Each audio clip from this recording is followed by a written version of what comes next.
Jadi ketika kita mengamalkan isi Al-Quran dengan petunjuk yang disampaikan oleh Rasulullah SAW, maka secara otomatis kata Allah, hidup kita pun selain menjadi tenang, nyaman, akan jadi teladan di masanya. Silahkan cek. Nabi wafat, sahabat jadi teladan.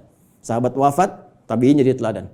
Sampai sekarang kita kenang. Semua yang mendekat kepada Al-Quran, demi Allah saya katakan, jika mendekatnya dengan cara yang benar, pasti akan mendapatkan semua kenikmatan yang dijamin tadi.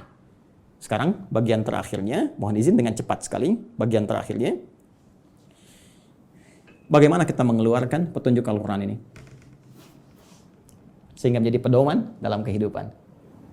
Ternyata sekarang itu begitu mudah. Dulu zaman Rasulullah, sahabat berjuang. Ya, mengatasi banyak persekusi, bahkan ada yang dieksekusi dan sebagainya.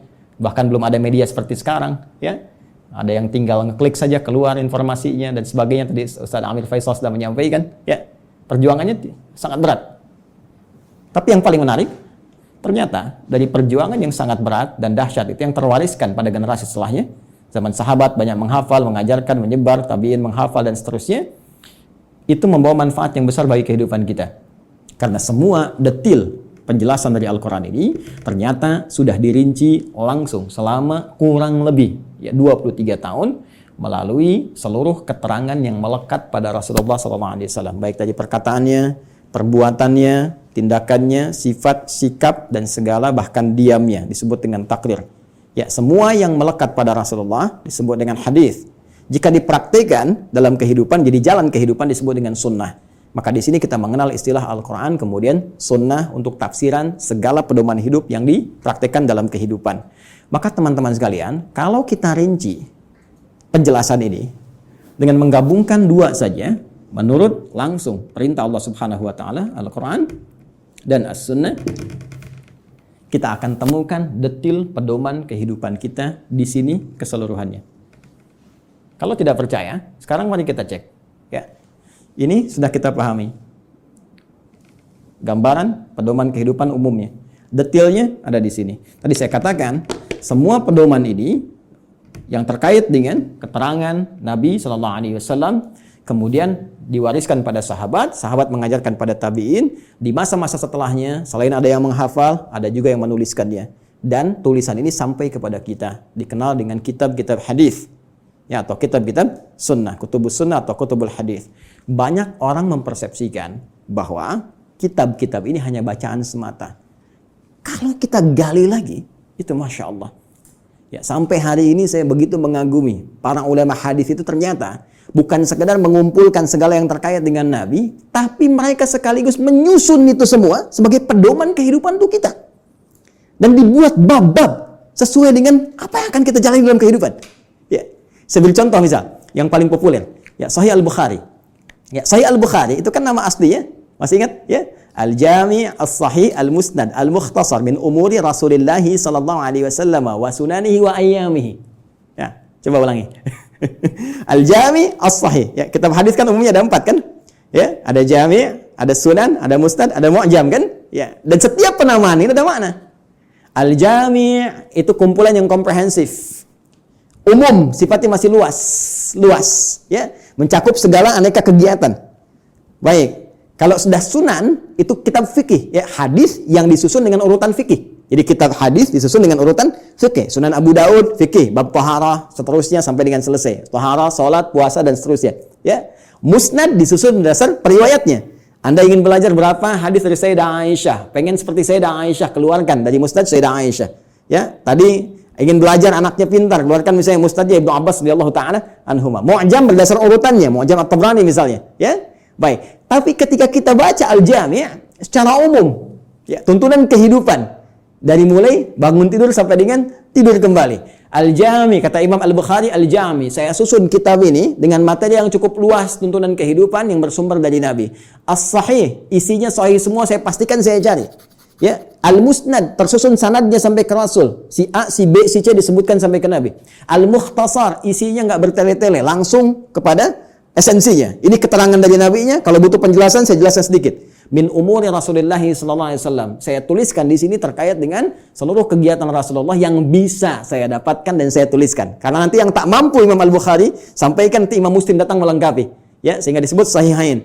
Muslim meninggal 2, ada yang tidak dapat sampai ke situ, nanti ada Al-Hakim An-Naisaburi, ya, datang kemudian dengan syarat Al-Bukhari dan Muslim menyebutnya Al-Mustadrak. Secara singkat, wa sunanihi wa ayyamihi, dan sunnah-sunnahnya dan kegiatan hariannya selama 24 jam.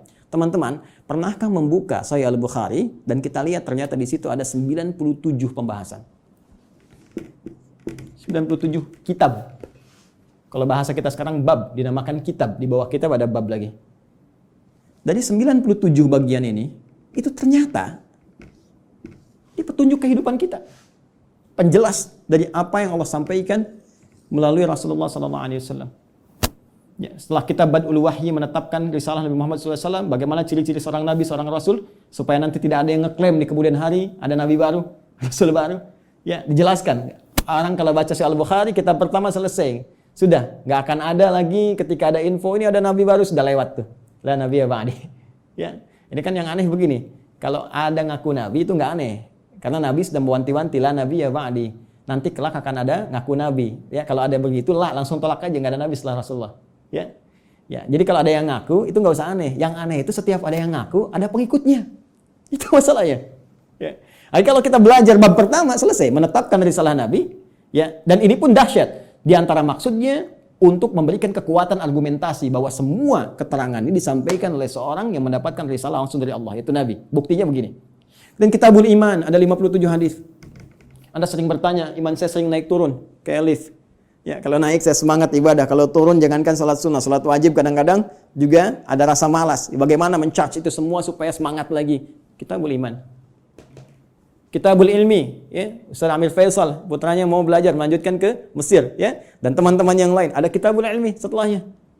Bisa dikeluarkan bagaimana petunjuk pedoman belajar langsung dari Nabi. Dan dahsyatnya di Sahih Al-Bukhari ini tidak dimulai satu hadis kecuali dengan ayat Qur'annya dulu. Ini ayatnya, ini hadisnya. Silahkan cek. Kitabul Bai', teman-teman yang pebisnis. Ya, silahkan. Yang berniaga, yang berbisnis, keluarkan Kitabul Bai'. Kitabul Tijarah. Ya, kitabnya Kitabul Bai', turunannya turunan tentang bisnis. Di pemerintahan, diplomasi, birokrasi, Kitabul Imarah. Ya, sekarang masa pandemi, ya teman-teman keluarkan ada Kitabul Waba, tentang bab wabah, taun, ada semua.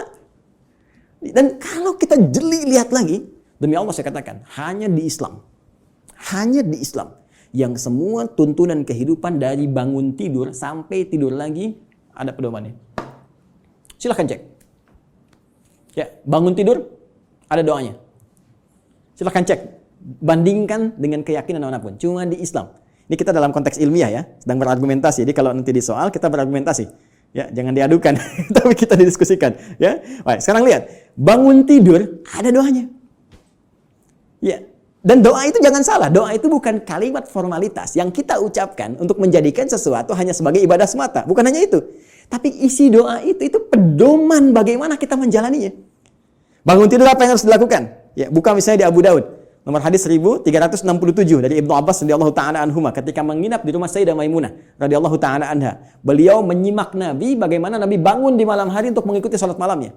Kata beliau, kana Nabi sallallahu alaihi wasallam idza staiqadha min naumi, adalah kebiasaan Rasulullah SAW apabila bangun dari tidurnya.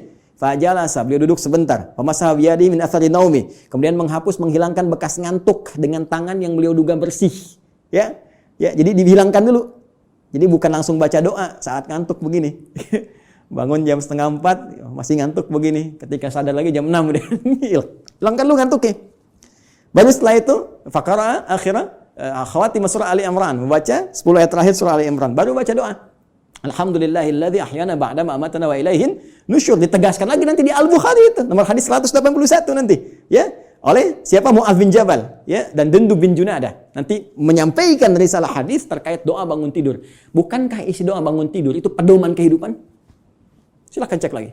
Alhamdulillahilladzi ahyana ba'da ma amatana. Saya bersyukur padamu ya Allah yang telah memberikan kesempatan kembali pada saya untuk menjalani kehidupan. Padahal engkau bisa wafatkan aku dalam tidur tadi. Ya. Wa ilaihin nusyur. Perhatikan, sering diterjemahkan dengan dan kepadanya akan kembali. Hei kawan, nusyur dari kata nasyara, artinya beraktivitas untuk mencari bekal pulang.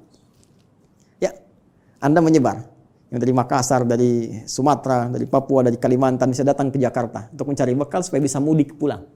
Ramadan pulang mudik. Itu bahasa Arab yang disebut dengan nasyara yansyaru. Kalau menyebar luas disebut intasyara yantasyiru. Menyebar. Untuk pulang kampung. Kita pun akan pulang. Ya, teman-teman, mudik itu yang kita lakukan setiap tahun, ya kan? Itu kan bahasa Arab jelas. Ya, waktunya disebut mi'ad, tempatnya disebut ma'ad. Kita itu pulang kepada Allah. Quran surah 3 ayat 9. Innallaha la yukhliful mi'ad. Pasti kita pulang. Allah nggak mungkin menyalahi janjinya. Tempatnya disebut dengan ma'ad, tempat pulangnya. Ibnu Qayyim al-Jauziyah punya kitab Zadul Ma'ad. Kita pasti pulang. Karena itu saat bangun dari tidur kita berjanji kepada Allah, ya Allah, hari ini saya akan cari bekal lebih baik daripada hari sebelumnya. Supaya kalau saya pulang hari ini, keadaan pulang saya lebih baik, ya Allah. Makanya diajarkan sebelum tidur kita evaluasi diri. Nabi, evaluasi hari ini apa yang dikerjakan. Besok merencanakan. Turun Al-Insyirah surah ke-94 itu. فَإِذَا فَرَغْتَ فَانْصَبَ إِلَىٰ رَبِّكَ فَرَغَبْ. Ya, disiapkan dari sekarang. Apa yang mau dikerjakan besok? Ayo teman-teman, saya cek ya. Jangan-jangan selama ini kita pun belum siap mengerjakan apa yang kita lakukan besok. Untuk waktu Indonesia, di Amerika mungkin masih pagi, kan? Saya tanya pada Anda mau baca Quran berapa halaman hari ini? Berapa ayat? Mau sedekah berapa banyak? Mau tahajud jam berapa nanti? Ya, kadang-kadang luput dari kita, malamnya kita koreksi. Makanya Nabi istighfar sebelum tidur. Mengoreksi, Nabi aja yang ahli surga. Tempat terbaik, manusia paling mulia, paling takwa. Yang dilepaskan semua bebannya saat di akhirat, diberikan surga sampai beliau mengatakan saya puas. Wala saufa yu'tika rabbika fatarda. Wala saufa yu'tika rabbuka fatarda. Itu masih istighfar kepada Allah. Saya, Anda, kita siapa? Nabi bukan, Rasul bukan, gak ada jaminan surga untuk kita. Kenapa kita gak evaluasi keadaan hidup kita? Dan kita melupakan kematian, bahkan kita akan pulang.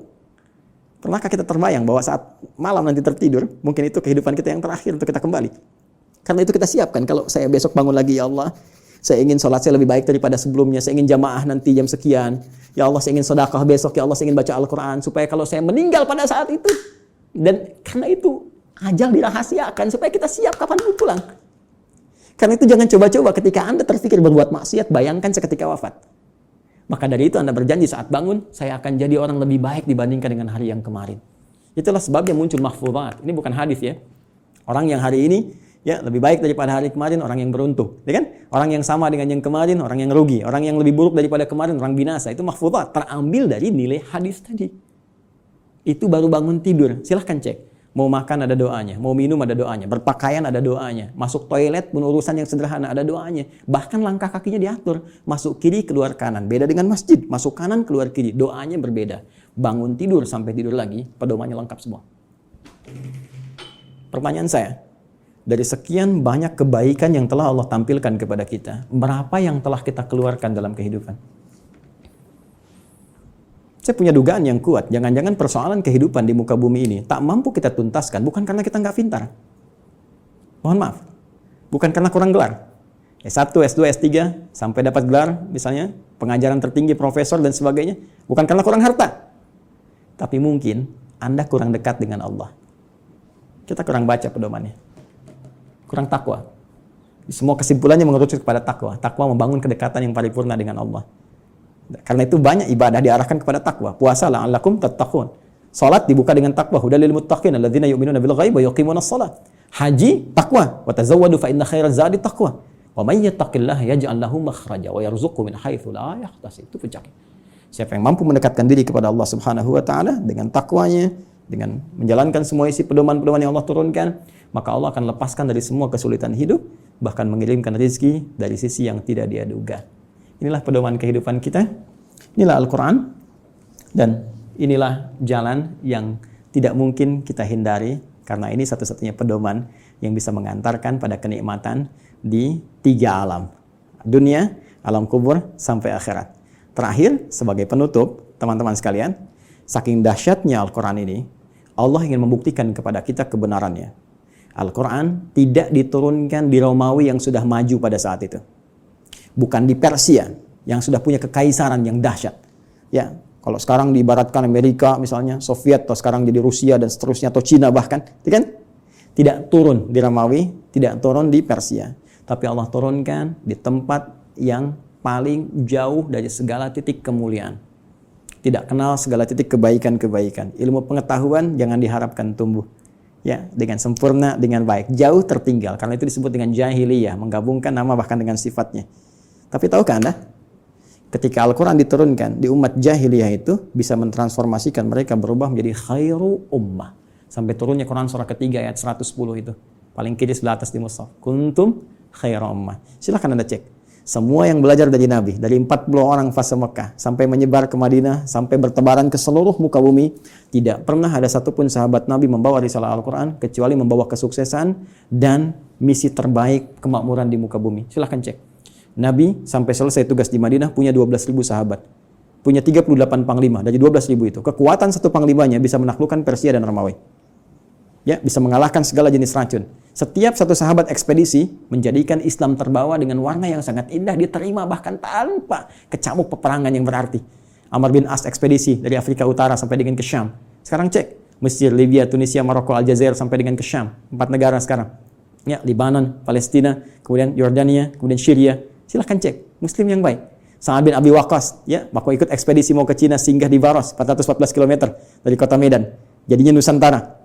Indonesia, Malaysia, Filipina bagian selatan, Thailand selatan, Brunei Darussalam, ya, Masya Allah Rakhin, sukunya dari Rakhinya itu yang sekarang, semua indah, baik. Di mana kita sekarang? Dan keilmuannya nggak nanggung, silahkan cek. Ya, Al-Ghazali, Al-Battani, Al-Kindi, Al-Farabi, ya, silahkan cek. Semuanya sukses. Jadi mau jadi ilmuwan, sukses. Mau jadi diplomat, sukses. Jadi birokrat, sukses. Semua itu tercantum dalam Al-Quran. Dan satu-satunya kitab yang tidak pernah mengalami perubahan. Zaman Abu Jahal dulu dibaca Alif Lam Mim, sekarang pun tetap Alif Lam Mim. Silakan, strukturnya sempurna, segalanya sempurna. Itulah Al-Quran. Tinggal pertanyaannya, tantangan langsung dari Allah, sejauh mana kita bisa meyakini semua ini untuk menerapkan pedoman tadi, mempelajarinya, mengamalkannya dalam kehidupan kita sesuai dengan kebutuhan kita. Membaca baik, memahami mulia, menghafalkan dahsyat. Tapi intinya tidak harus dituntut untuk bisa memahami seluruh isinya. Cukup Anda sekarang, maaf sekali, yang pokok apa? Bawa itu semua. Sekarang tugas dunianya apa? Passionnya apa? Keluarkan petunjuknya, lihat Qurannya, lihat hadisnya, dalami itu, amalkan. Setelah itu, perhatikan. Bedakan rasanya, rasakan bedanya, pasti akan terasa bedanya. Dan dahsyatnya Al-Quran bisa menjadikan tausiah yang 20 menit sampai 60 menit. Baik, saya kira itu dulu sebagai pengantar. Ya, Ustaz Syamsi, maafkan saya kalau terlampau luas waktu yang saya gunakan. Mudah-mudahan ada manfaat yang didapatkan. Nanti kalau lain waktu kita bisa ketemu kembali, kita akan belajar tentang cara langsung dari Al-Quran, bagaimana menanamkan Al-Quran dalam diri kita supaya mudah dibawa dalam kehidupan.